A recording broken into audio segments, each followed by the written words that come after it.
호세아 12장 보겠습니다.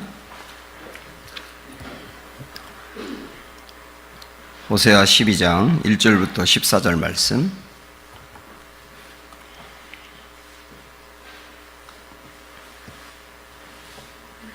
(1266쪽에) 있습니다. 호세아 12장 1절부터 마지막 14절입니다. 에브라임은 바람을 먹으며 동풍을 따라가서 종일토록 거짓과 포악을 더하여 아수르와 계약을 맺고 기름을 애굽에 보내도다.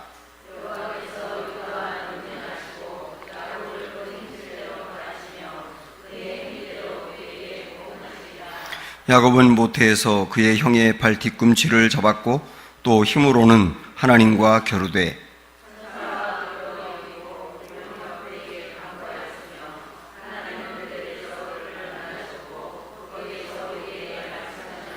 여호와는 만군의 하나님이시라. 여호와는 그를 기억하게 하는 이름이시라.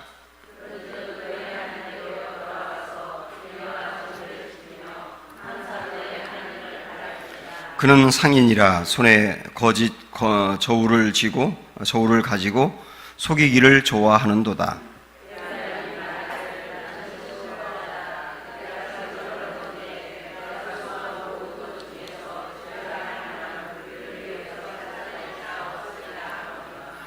내가 애굽 땅에 있을 때부터 나는 내 하나님 여호와니라. 내가 너로 다시 장막에 거주하게 하기를 명절날에 하던 것 같게 하리라.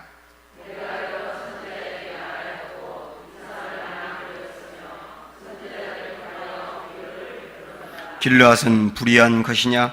과연 그러하다. 그들은 거짓되도다. 길갈에서는 무리가 수송아지로 제사를 드리며 그 제단은 밭이랑에 쌓인 돌무더기 같도다.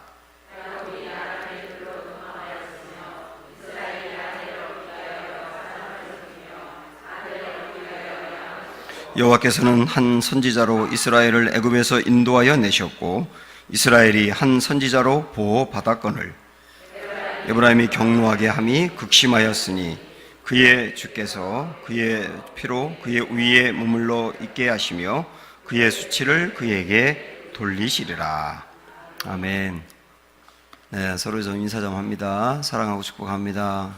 가장 아름다운 인사로 인사합니다. 예.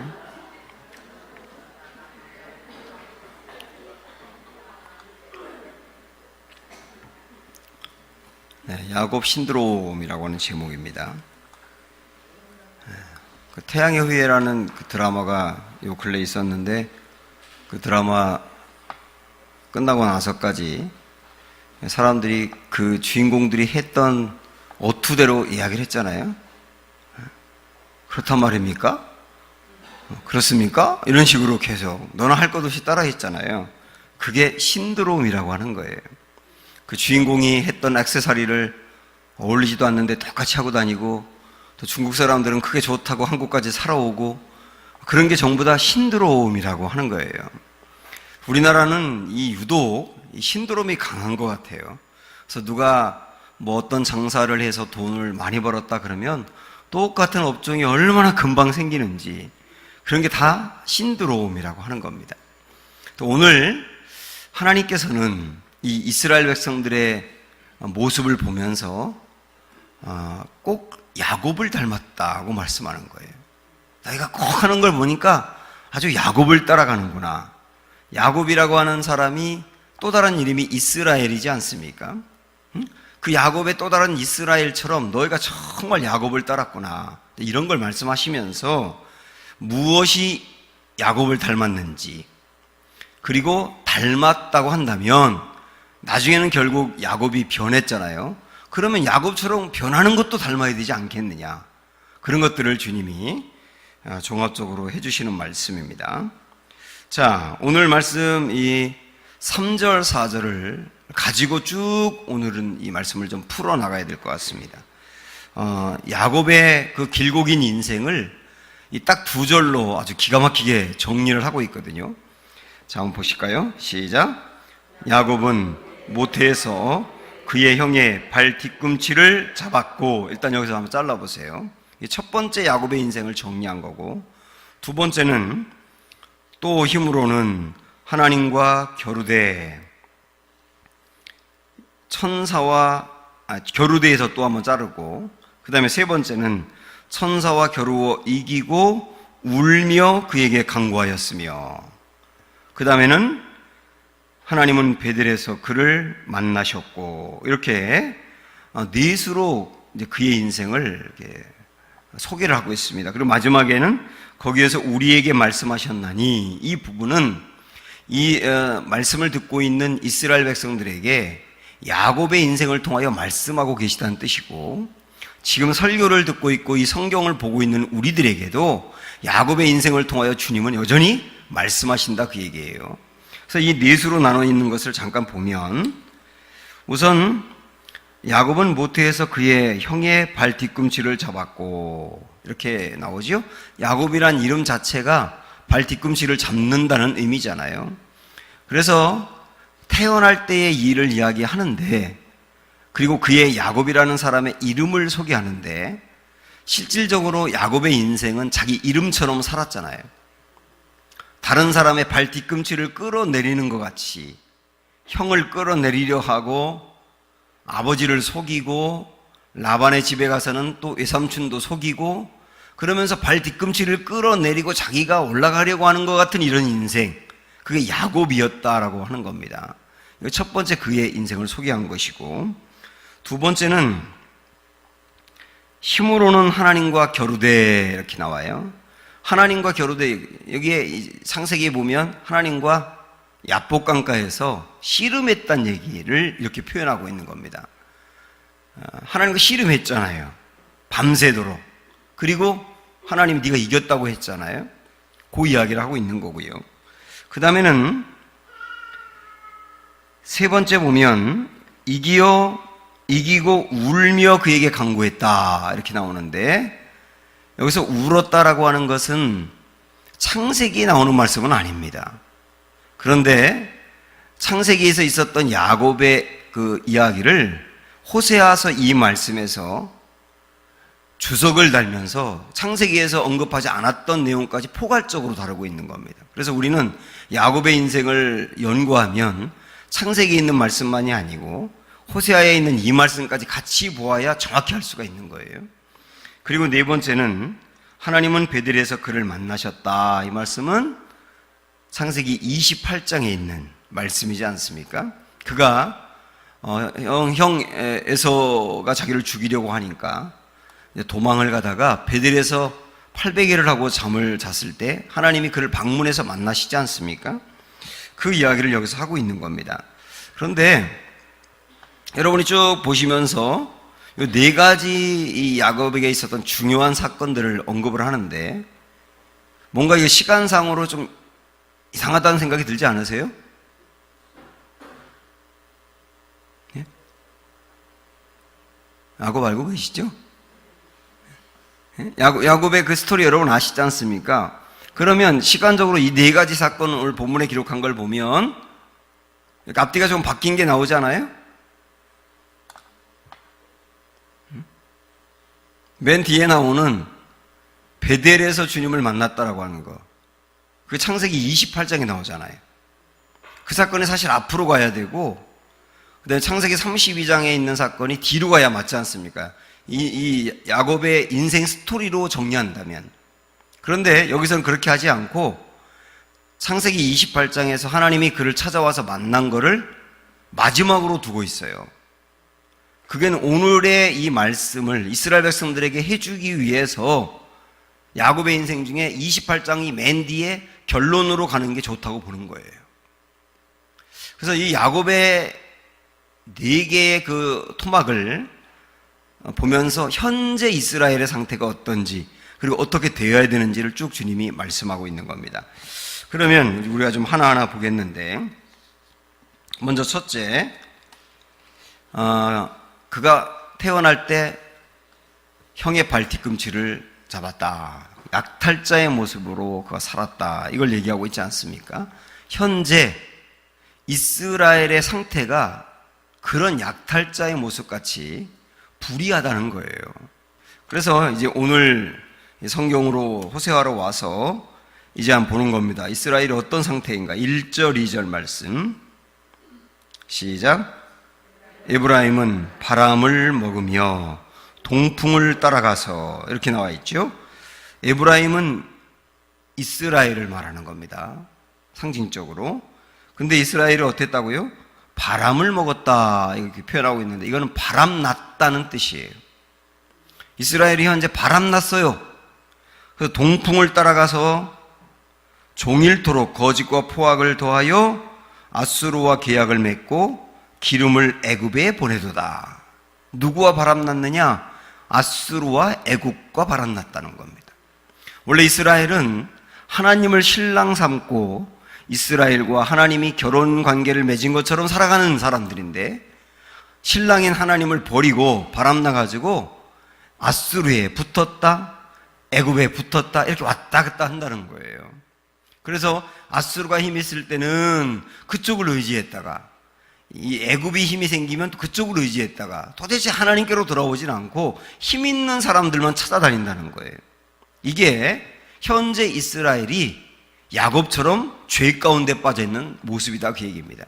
이건 오늘 우리에게도 하나님에게서 뭔가 답을 찾으려고 하지 않고 자꾸 힘 있는 쪽으로 내가 자꾸 그쪽으로 기울고, 뭐 그것을 해야 내 인생이 풀리는 것처럼 그쪽으로 의지하고 나가는 것이라고 한다면, 우리도 하나님 앞에서 볼 때는 바람난 인생이라는 거예요.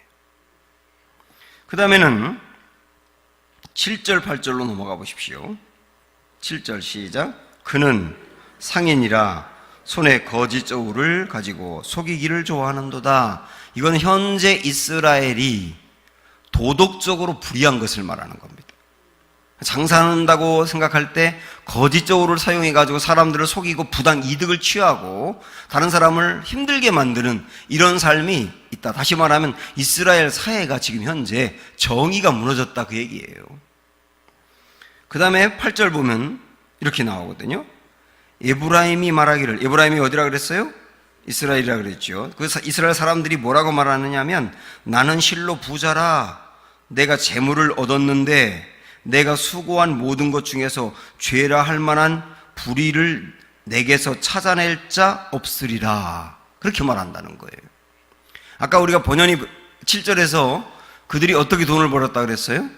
저울을 속여가지고 부당 이득을 취했다고 나와 있지 않습니까? 그러니까 부당한 방법으로 그들이 돈을 벌어들였어요. 그 돈을 많이 벌었어요. 그러니까 돈을 많이 벌고 나서 하는 말이 뭐냐면, 돈을 많이 벌었으니까 그거를 곧 하나님이 주신 복으로 생각한다는 거예요. 응? 하나님이 복 줬으니까 돈을 많이 버는 거지. 그러면서 우리가 잘못한 게 뭐가 있느냐? 분명히 저울을 속이고 그렇게 부당하게 돈을 벌었으면서도 그걸 전혀 생각하지 않고 돈만 많이 벌면 하나님이 복 준 거고, 하나님이 복 줬으니까 신앙생활을 잘한 거 아니냐, 이렇게 생각을 한다는 거예요. 이게 현재 이스라엘의 상태다. 물론 하나님이 복을 주어서 돈을 많이 버는 경우 많죠. 그리고 하나님이 그 사람의 신앙생활을 보면서 마음에 들어서 은혜를 부어주어 돈을 버는 경우도 많지요. 그러나 꼭 그렇다고 볼 수는 없는 거 아닙니까? 때로는 신앙생활 잘하는데도 일이 안 풀릴 수도 있는 거고, 그 반대인 경우도 있지 않습니까? 이 말씀을 보면 꼭 요한계시록 3장에 나오는 라오디게아 교회 같아요. 라오디게아라고 하는 지역이 온천이 나오기도 하고, 또 무역업이 발달하기도 하고, 그 다음에 이 안과 쪽에 좋은 약을 만들어내고 그래가지고 돈을 많이 벌었거든요, 그 동네가. 그러니까 돈을 많이 벌어가지고 돈이 많다 보니까 우리 신앙생활의 문제가 뭐냐? 하나님 복 줘서 돈을 많이 벌었는데 그럼 신앙생활을 잘했기 때문에 복 준 거 아니냐? 그러면서 실질적으로 자기들이 신앙생활에 눈이 멀어 있고 가련한 상태고, 하나님이 볼 때는 신앙생활을 엉망으로 하는데 그걸 못 보더라는 거예요. 지금 이스라엘하고 그 라오디게아 상태가 아주 똑같습니다. 이게 현재 이스라엘의 모습인데, 야곱으로 비추어 본다면 발 뒤꿈치를 잡는 인생, 자기가 어떻게 해서든지 성공하려 하고 남을 끌어내리고라도 자기가 성공하면 그만이라고 생각하는 이런 문제 있는 인생, 현재 이스라엘의 문제다. 첫 번째로 이야기를 하는 거거든요. 그 다음에는 둘째, 아까 우리가 봤던 말씀을 3절을 다시 보면 또 힘으로는 하나님과 겨루되 이렇게 나와 있죠. 하나님과 겨루었다 이 말씀인데, 이 현재 이 말씀이 이제 이스라엘의 상태라는 건데요. 야곱이 하나님과 겨루었다, 이거를 우리가 생각을 해봐야 되거든요. 제가 작년에 우리 교회 오고 난 뒤에 아마 몇 달쯤 있다가 이 창세기 32장 야곱의 그 말씀을 가지고 설교한 적이 있는데, 그때도 제가 이제 언급했던 것들 여러분들 상기하면 좋겠는데, 거기서 야곱이 말이죠, 밤새 천사와 씨름을 했잖아요. 처음에는 천사인지 모르고 싸웠지요. 그러다가 날이 밝고 자기가 싸운 대상이 천사였다는 걸 알잖아요. 천사였다는 말은 다시 말하면 하나님이었다는 뜻이잖아요. 근데 하나님과 싸우면서 그 다음에 붙들고 늘어지면서 뭐라고 말하냐면 나에게 복을 달라고 말하는 거예요. 복을 달라. 근데 이 힘들고 어려운 문제, 형이 나를 죽이려고 하는데 어떻게 할 길이 없는데 나에게 좀 복을 줘서 이 문제를 해결해 달라, 막 복을 달라고 붙들고 늘어집니다.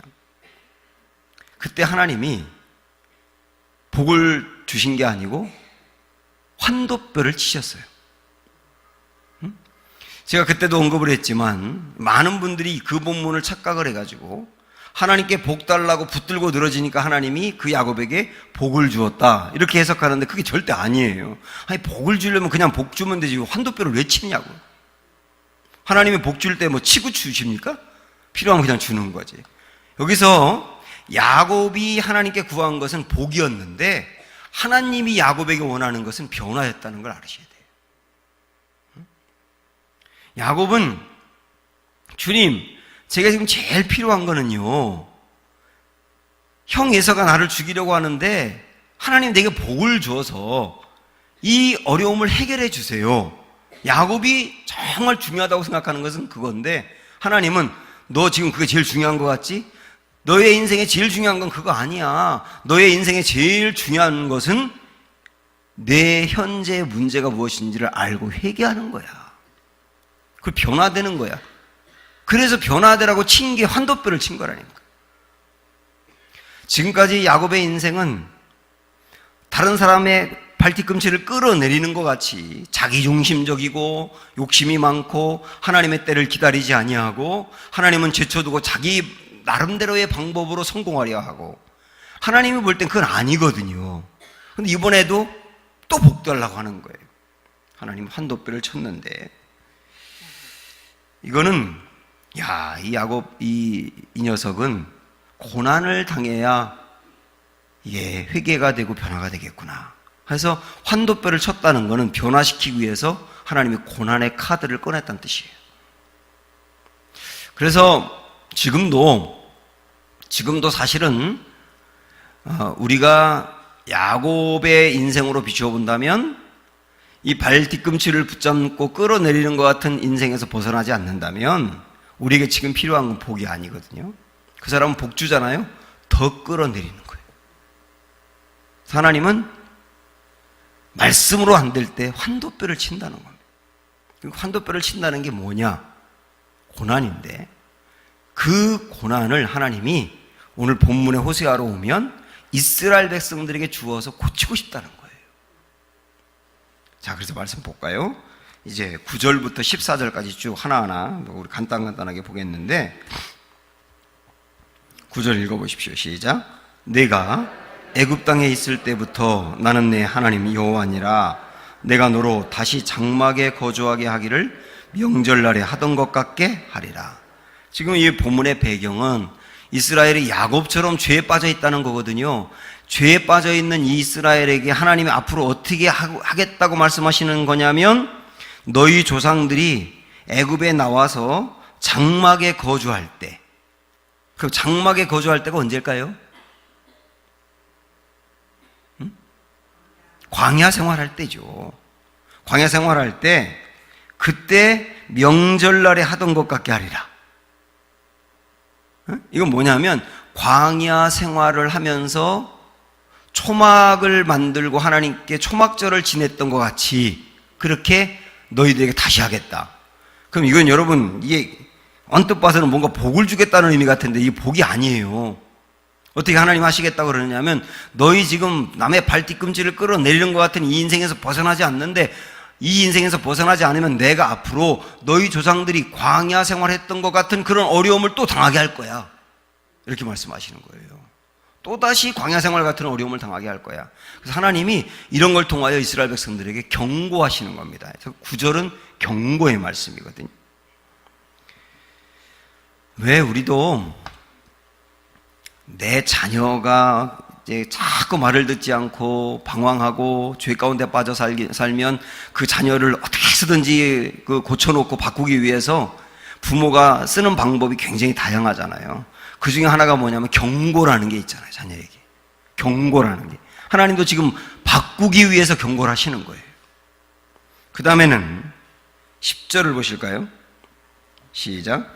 내가 여러 선지자에게 말하였고 이상을 많이 보였으며 선지자들을 통하여 비유를 베풀었노라. 내가 너희를 고치기 위하여 그동안에 얼마나 많은 선지자들을 보냈느냐. 그리고 그 선지자들이 비유를 통해서 너희들에게 말씀도 해주지 않느냐. 근데 많은 말씀을 들어도 이렇게 깨닫지 못하느냐는 거예요.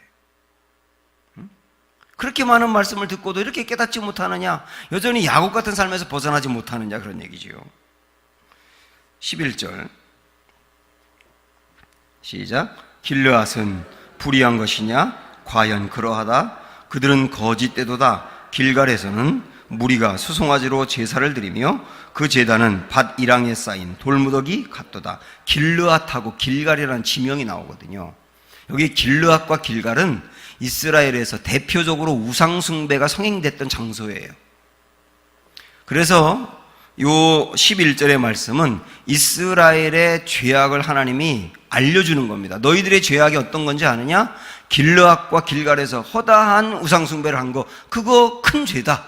현재 그들의 죄를 알려주는 거예요. 그러니까 우리도 자녀들을 만약에 바꾸거나 변화시키려고 할 때 그들이 범하는 죄가 무엇인지를 알려주잖아요. 그대로. 이게 죄라는 거를. 하나님이 지금 이스라엘 백성들에게 그들을 바꾸기 위해서 죄를 그대로 알려주시는 겁니다. 12절 13절 야곱이 아람의 들로 도망하였으며 이스라엘이 아내를 얻기 위하여 사람을 섬기며 아내를 얻기 위하여 양을 쳤고. 사실 지금 호사에 있는 이 말씀들을 한번 읽어서는 이게 무슨 뜻인지 금방 이렇게 납득이 안 가요. 근데 이게 지금 무슨 말이냐면 12절에 있는 이 말씀은 야곱을 또 이야기하는 겁니다. 야곱이 형 에서를 피해 도망가가지고 외삼촌 라반의 집으로 갔잖아요. 거기서 라반에게 붙어 살면서 노동도 하고 거기서 아내들도 여러 명 얻고 아이들도 낳았잖아요. 그러다가 야곱이 이제는 안 되겠다 싶으니까 처자식을 다 데리고 그 다음에 그가 번 재산도 가지고 야반도주를 했죠. 예? 야반도주 했잖아요. 그때 라반이 야곱이 없어진 걸 알고서 어떻게 합니까? 야곱을 잡기 위해서 군인들을 데리고 쫓아오잖아요. 그리고 야곱을 잡았잖아요. 근데 하나님이 그때 라반의 마음을 움직여가지고 그냥 야곱을 가게 했습니다.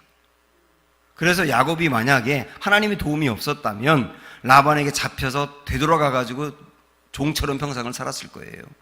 근데 하나님의 도우심으로 그 자유를 얻고 은혜를 입지 않았느냐. 그처럼 그 다음에 13절 여호와께서는 한 선지자로 이스라엘을 애굽에서 인도하여 내셨고, 여기서 말하는 한 선지자는 모세겠지요. 모세를 통하여 애굽에서 이스라엘 백성들 인도해 내셨고 이스라엘이 한 선지자로 보호받았거늘.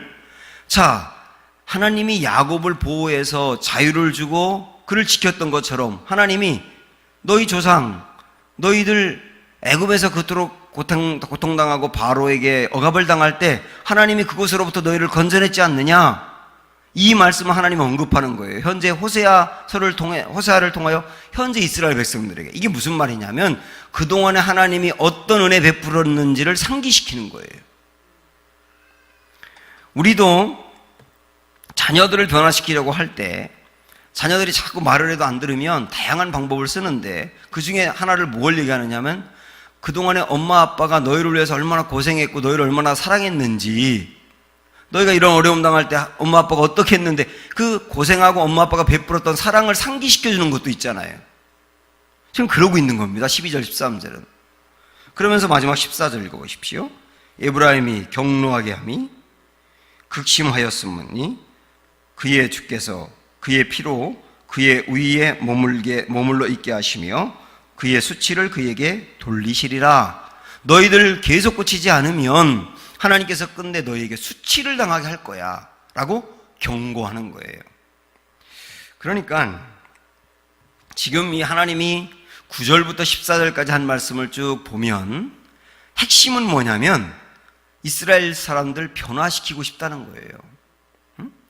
야곱같이 변화되지 않는 이스라엘 백성들을 변화시키고 싶다. 그래서 변화되라고 하나님이 하시는 말씀이 뭐냐면 현재 너희들의 죄가 뭔지도 알려주고 과거에 하나님이 어떤 은혜 베풀었는지도 상기시키고 너희들이 계속 변하지 않을 때는 어떤 어려움이 올 것인지 경고도 하고 진단도 하고 상기도 시키고 경고도 하는 이런 다양한 방법을 다 동원해서 핵심은 뭐예요?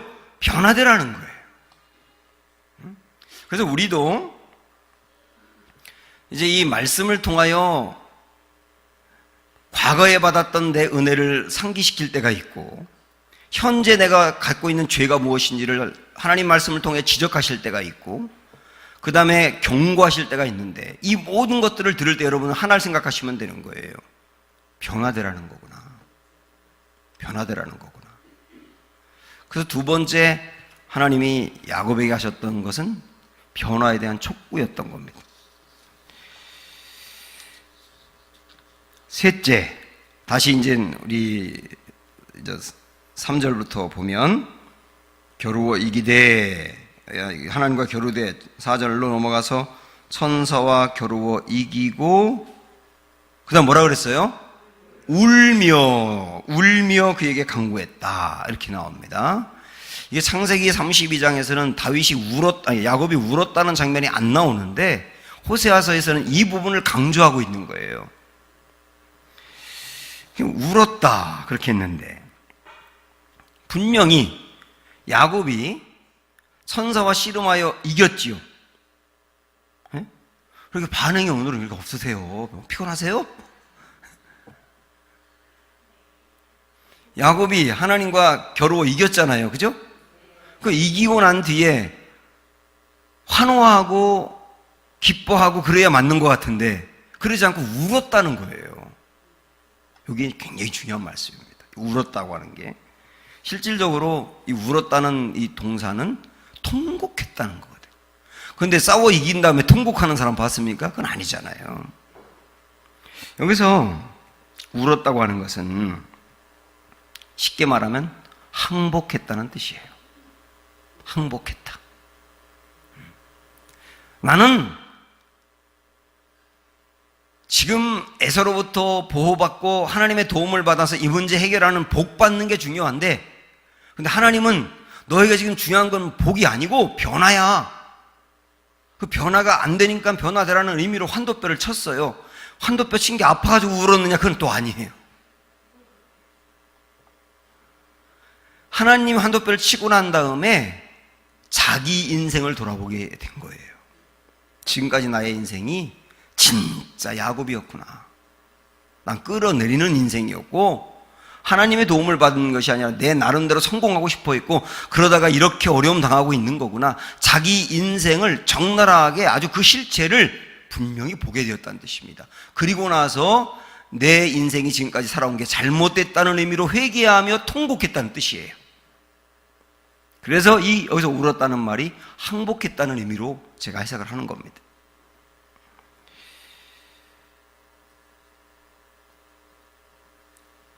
지금 하나님은 그래서 이 이스라엘 백성들에게 죄 가운데 빠져있는 이런 상태를 말씀하면서 요구하시는 게 뭐냐면 야곱같이 너희도 울며 항복하라는 거예요. 그래야 변화가 된다는 거예요. 그래서 주님이 이들에게 울며 항복하라는 의미로 주신 말씀이 이제 5절 6절인데요 변화되란 얘기죠. 5절 시작. 여호와는 만군의 하나님이시라. 여호와는 그를 기억하게 하는 이름이니라. 그런즉 너희 하나님께로 돌아와서 인애와 정의를 지키며 항상 너희 하나님을 바랄지니라. 너희 하나님이 누군지 알아라. 너희들이 또 누군지 알아라. 그러면서 인애와 정의로 돌아오라. 인애와 정의는 하나님의 가장 중요한 두 성품을 말하는 거예요. 사랑과 공의죠. 사랑과 공의. 죄는 그냥 넘어가지 않는 공의가 있지만 그러나 죄인을 용서하는 사랑. 이 두 가지를 너희가 알고 그 주님의 사랑을 받아들이며 너희들도 울어라, 그 얘기예요. 이 죄의 모습으로 그냥 둘 수 없는 하나님의 공의도 생각하고 두려워해야 되지만 그런 우리들까지도 용서하시는 은혜를 베푸신 하나님의 사랑에 힘입어 항복하고 주께로 돌아와라. 이렇게 주님이 말씀하시는 거예요. 우리에게 똑같이 말씀하시는 거예요.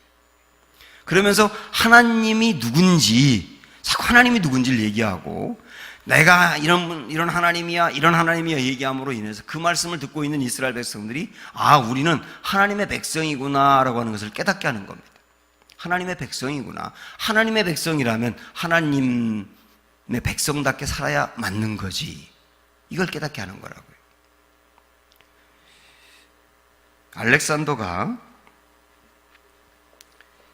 이제 전쟁을 할 때 데리고 다녔던 그 병사들 중에 알렉산더와 똑같은 알렉산더라는 이름을 갖고 있는 친구가 있었습니다. 그런데 이 병사는 행동이 아주 덕스럽지 못하고 많은 사람에게 피해를 줘요. 말썽을 그렇게 일으켜요. 그래서 이 병사들이 놀리기도 하고 그러는 의미로 알렉산더 정신 차려! 그러는 거예요. 알렉산더가 지금 황제인데 이 아이가 알렉산더니까. 제가 이전 서울에서 부목사 할 때도 저와 똑같은 성렬이라는 이름이 있었거든요. 초등부 아이 중에. 그래서 꼭 그 아이하고 저하고 같이 있으면 교인들이 성렬아! 그러면서 막 그냥 소리 지르기도 하고 그래서 아주 스트레스가 많았어요, 제가. 다행히 우리 교회 왔는데 성렬이라는 이름이 없어가지고 하나님께 감사했습니다만은. 여기 알렉산더도 똑같이 황제하고 같은 알렉산더였단 말이죠. 근데 엉망이었어요, 삶이. 그래서 알렉산더가 그 사람의 이야기를 듣고 그를 불러서 내 이름이 알렉산더냐? 예, 제가 알렉산더입니다. 그랬더니 그때 알렉산더가 이 사람에게 했던 말이 뭐냐면 너 나하고 이름이 똑같구나. 다음 두 가지 중 하나를 선택해라. 내 인생을 바꾸든지 싫다면 내 이름을 바꿔라. 그러니까 이 알렉산더라고 하는 이름은 현재 황제의 이름이잖아요. 그러니까 알렉산더라고 하는 이름이 얼마나 존귀하냐. 그 알렉산더라고 하는 이름에 걸맞게 살든지 이름을 바꾸든지 해라. 이것처럼 우리 성도들에게 우리의 이름은 크리스찬이에요. 그리스도인. 이 우리의 이름입니다. 그래서 그리스도인이라고 하는 이름은 우리의 정체성이란 말입니다. 그리스도인이란 뜻은 그리스도에게 속한 사람이라는 뜻이잖아요.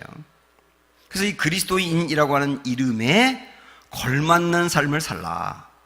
주님이 그렇게 촉구하는 거 아닙니까?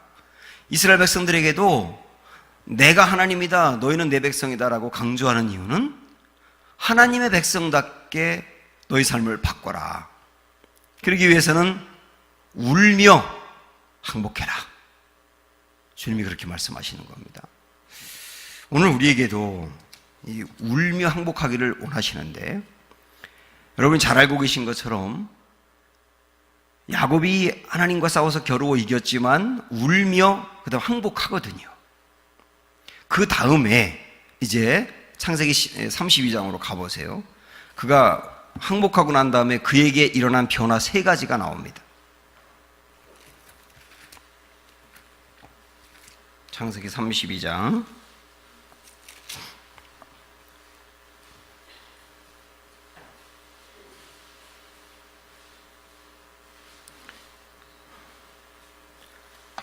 자, 27절 시작. 그 사람이 그에게 이르되 내 이름이 무엇이냐? 그가 이르되 야곱이니이다. 그가 이르되 내 이름을 다시는 야곱이라 부를 것이 아니요 이스라엘이라 부를 것이니 이는 내가 하나님과 및 사람들과 겨루어 이겼음이니라. 여기서 이제 이름을 바꿔주잖아요.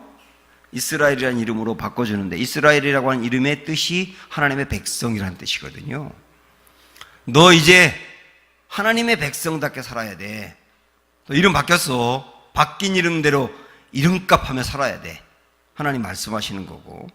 그 다음에는 30절 보세요. 시작. 그러므로 야곱이 그곳 이름을 분이엘이라 하였으니 그가 이르기를 내가 하나님과 대면하여 보았으나 내 생명이 보존되었다 함이더라. 분이엘이라는 이름의 뜻이 뭐예요? 하나님의 얼굴이라는 뜻이죠. 내가 드디어 하나님을 만났다라고 하는 의미예요, 이게. 그가 이제 하나님의 얼굴 분이엘을 이야기한 것은 내가 드디어 하나님을 만났다. 내가 항복하고 드디어 하나님을 만났다. 그의 인생에 하나님과 만남이 이루어졌다는 뜻이고, 그 다음에는 31절 보세요. 그가 분이엘을 지날 때에 해가 돋았고 그의 허벅다리로 말미암아 절었더라. 그래서 해가 돋았다라고 하는 말을 강조하고 있지 않습니까? 해가 동토올랐다라고 하는 얘기인데, 이거는 단지 저 하늘에 있는 해만 동토오른 것이 아니고 야곱의 인생에 드디어 그의 인생에 해가 떴다는 뜻이에요. 지금까지는 그가 하나님을 믿는다고 했지만 철저히 자기중심적인 삶을 살면서 그의 신앙이 아주 인간적이고 무너져 있었지만은 드디어 그가 울고 회개하고 이름이 바뀌고 하나님을 만나고 난 다음에 그의 인생의 진정으로 해가 뜨기 시작하더라. 진짜 변화됐다는 것을 보여주는 거거든요. 주님이 이런 변화를 원하시기 때문에 야곱에게 말씀하신 거고, 오늘 이 호세아서를 통해서, 호세아를 통하여 호세아 시대의 사람들에게 말씀하는 거고, 오늘 이 말씀을 통하여 우리에게도 말씀하는 거예요. 울어야 된다는 거예요. 그 다음에는 다시 이제 오늘 말씀 호세아서로 가서 네 번째, 울고 난 다음에 그 다음에 어떤 일이 일어나느냐. 다시 4절로 가보세요. 오늘 12장 4절 시작. 천사와 겨루어 이기고 울며 그에게 간구하였으며 하나님은 베델에서 그를 만나셨고, 이렇게 나와 있죠. 하나님이 베델에서 그를 만나셨다는 말씀이 오늘 본문에서는 순서대로 여기에 마지막에 들어와 있어요. 그러니까 자, 이 스토리를 여러분 정리 한번 해보세요. 야곱이 남의 발 뒤꿈치를 끌어내리는 것 같은 죄 가운데 사는 인생이었는데, 그가 하나님과 만났을 때 복을 원했지만 하나님은 복이 아니라 변화를 원하셨다는 것. 그래서 그에게 환도뼈를 치는 고난을 주었다는 것. 그가 그것을 알고 난 뒤에 나중에 울면서 회개하고 항복했다는 것. 그랬더니 그 다음에 어떻게 되느냐? 다시 보세요.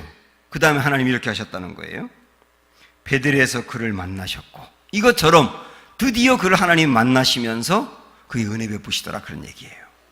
여기 이렇게 야곱의 스토리로 이렇게 주님이 연결해 가신 것이죠. 여기 창세기 28장에 베델에서 그가 주님 만난 장면, 거기 제가 읽어드리면 창세기 28장 13절부터 15절 그냥 한번 들어보세요. 또 본즉 여호와께서 그 위에 서서 이르시되 나는 여호와니 너희 조부 아브라함의 하나님이요 이삭의 하나님이라. 네가 누워있는 땅을 내가 너와 내 자손에게 주리니 내 자손이 땅의 티끌같이 되어 내가 서쪽과 동쪽과 북쪽과 남쪽으로 퍼져나갈지며 땅의 모든 족속이 너와 내 자손으로 말미암아 복을 받으리라. 내가 너와 함께 있어 내가 어디로 가든지 너를 지키며 너를 이끌어 이 땅으로 돌아오게 할지라. 내가 내게 허락한 것을 다 이루기까지 너를 떠나지 아니하리라 하신지라. 이런 복을 울며 회개하는 인생에게 주시겠다는 뜻이에요. 이런 복을 야곱은 언제 원했느냐면 항복하지 않고 회개하지 않고 이런 복을 미리부터 원했는데, 하나님은 이런 복을 받기 원한다면 울고 항복하는 이런 회개가 있어야 한다. 그러면 이런 복을 부어주리라. 하나님 이렇게 연결해 가신 거라고요. 그래서 결론은 부분이 결론이 되는 겁니다. 그랬을 때 하나님이 베들에서 그를 만나신 것 같은 그런 은혜를 베풀어 주실 것이다. 사랑하는 여러분, 야곱 같은 인생, 그러나 끝내 그의 인생이 변화되지 않습니까? 그래서 주님은 오늘 말씀에서 이스라엘에게도 야곱 신드롬 같이 야곱을 따라가는 인생이 너희들에게 있는데 진짜 야곱을 따라가고 있냐? 그렇다면 야곱이 변화된 것처럼 너희도 끝내 변화되어야 되지 않겠느냐? 말씀하시고 있고 오늘 우리에게도 이 변화를 주님이 간절히 소망하시며 말씀하시고 있습니다. 오늘 이 말씀 붙들고 진정으로 회개하고 하나님 붙들고 승리하는 은혜가 있기를 주님의 이름으로 축원합니다. 기도하겠습니다. 오늘 우리에게 주신 말씀 붙들고 합심하여 함께 통성으로 주님의 이름을 한번 부르고 같이 기도합니다. 주여, 아버지 하나님, 야곱의 인생을 통하여 우리를 살펴보았습니다. 주님, 우리도 야곱처럼 그렇게 불의한 모습으로